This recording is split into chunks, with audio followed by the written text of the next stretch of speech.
evolution, and the first chapter was about altruism versus selfishness.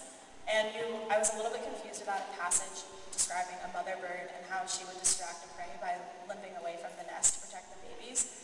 And you described this as an unaltruistic behavioral act because it was supposed to help the reproduction of the genes in the future. However, but you described that the selfishness and the altruistic traits were based off of physical actions versus their intentions. And I was confused how the physical intention of sacrificing one's life for their young could be interpreted as selfish.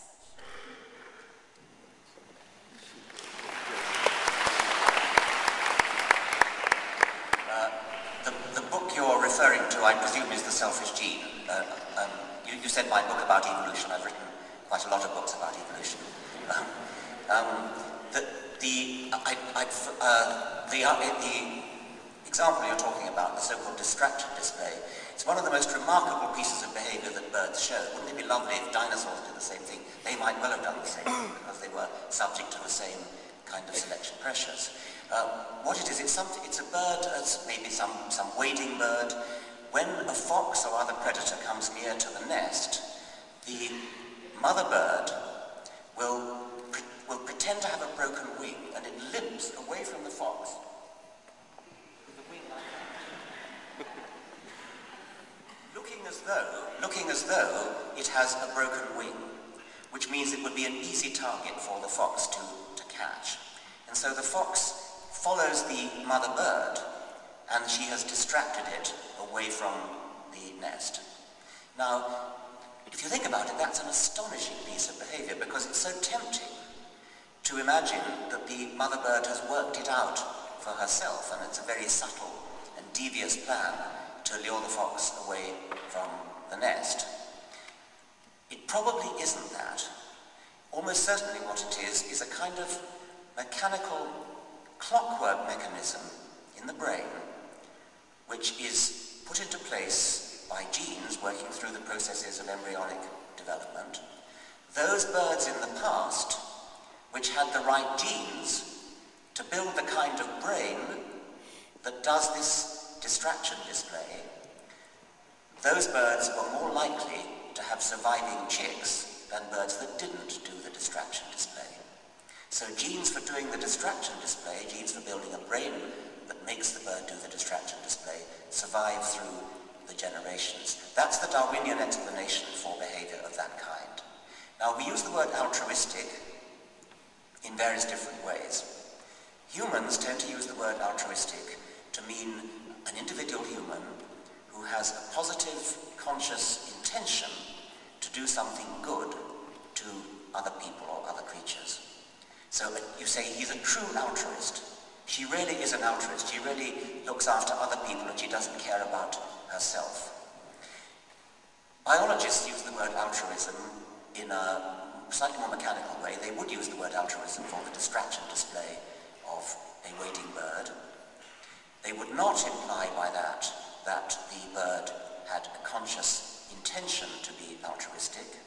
They would say the behavior appears to be altruistic because the mother bird is risking her own life in the interests of another individual, in this case her chicks. Well, natural selection favors this, of course, because the genes for doing the distraction display, the ones that build the brain that does the distraction display, those very same genes are inherited by the chicks in the nest. So, because the genes acting out through the parents' behavior save the lives of the chicks, the very same gene, or copy of the very same gene, gets passed on to future generations. To put it another way, all the birds that we see in the population today are descended from a long line of surviving ancestors. They've inherited the genes that help the ancestors to survive, and among those genes that help the ancestors to survive are genes that made parents perform this altruistic distraction display. Now, there is a sense in which not only is it not conscious, but some might say it's not even altruistic on any level, because from the gene's point of view, it's selfish. far as the gene is concerned, it doesn't care, so to speak, whether it survives in the parent or survives in the chick. The genes that survive are the ones that survive.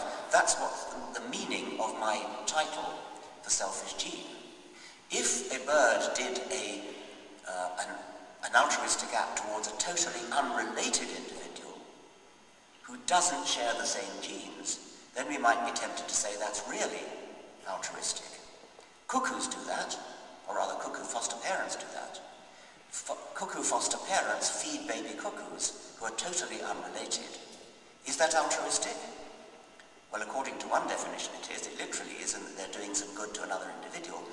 But not only is there no intention to do it, it's a mistake on any level. The genes that make the foster parent do the caring behavior of the baby cuckoo are genes that are there because they usually cause the bird foster parent to care for its own young, and the cuckoo is exploiting that tendency.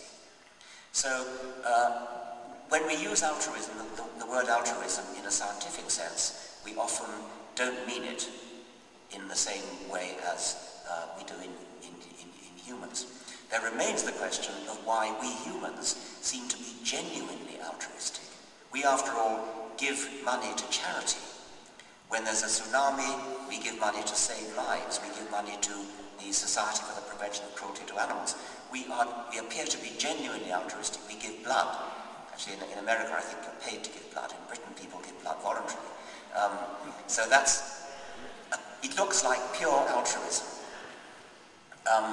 And that's a genuine mystery. It's something that Darwinians have to explain. I'd be inclined to explain it a little bit like in the case of the foster parents of the cuckoo. It's kind of a mistake. It's a very nice mistake. I'm very glad we do make the mistake. But we come into the world equipped with a tendency to be nice to each other, because once upon a time we lived in societies where everybody that we met was likely to be a close relative, or somebody that we might meet again who might do us a good turn in return. And we lack the mechanism to discriminate against people that we are not going to meet again and people who are not related, which is why we give money to Oxfam, etc.